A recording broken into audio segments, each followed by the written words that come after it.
Արգելի քաղաքացի, դուք զանգարել եք Մարտիրոսյանի պաշտպանի Սերժի հեռախոսահամարի, ասում եք, որ հեռախոսահամարը ձայնագրվում է, ձեր զանգը սպասման մեջ։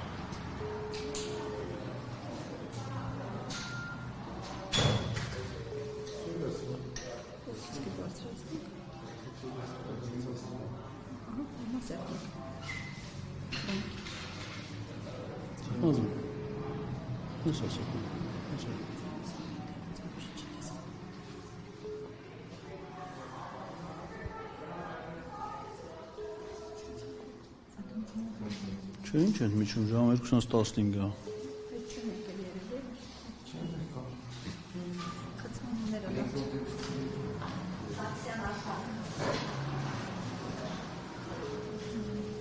Մի հատ է փորձեմ։ Մի թեժ գծին եք զանգահարում։ Միշտ մի պի այո, թեժ գիծը շուտ չի պատա։ Կեսի մուր է գնացը թիթիզը։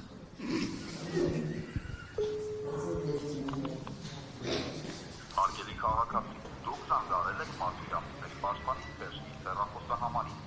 ասում եք, որ հեռախոսազանգը ձայնագրվում է, ձեր զանգը սպասման մեջ է։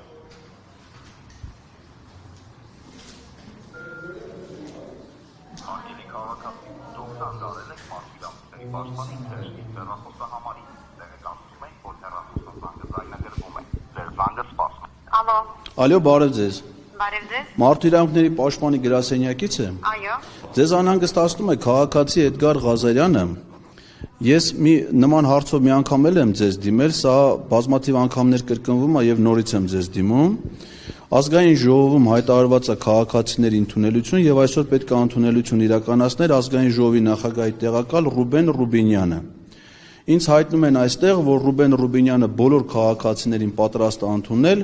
բացի ինձնից, այսինքն իմ հանդեպ ցուցաբերում է ակնհայտ խտրական վերաբերմունք եւ խախտում է իմ լսված լինելու իրավունքը։ Ես որպես քաղաքացի հարցեր ունեի իր հետ քննարկելու եւ ինքը միայն ինձ ընդունելության չի արժանացնում։ Խնդրում եմ արձանագրեք այդ փաստը, նախաձեռնեք վարույթ եւ իրականացնեք անհրաժեշտ գործողություններ։ Լավ, պարոն Ղազարյան, ուզում եք փոխանցել զանգը մասնագետի խոսեք։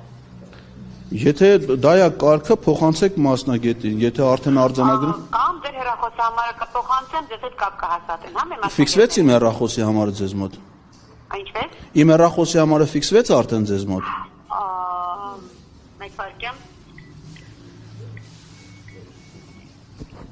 Այս բանը չեմ կարողանում տեսնել, ասեք հեռախոսահամարը։ Ես նախորդ անգամ եմ ձեզ դիմեի վարույթ նախաձեռնել են, ընդեղ իմ բջջային հեռախոսի համարը կա, էլի, խնդրում եմ ասեք, թող այդ համարը։ Այո, լավ։ Շնորհակալ եմ, կսպասեմ զանգին իրեն։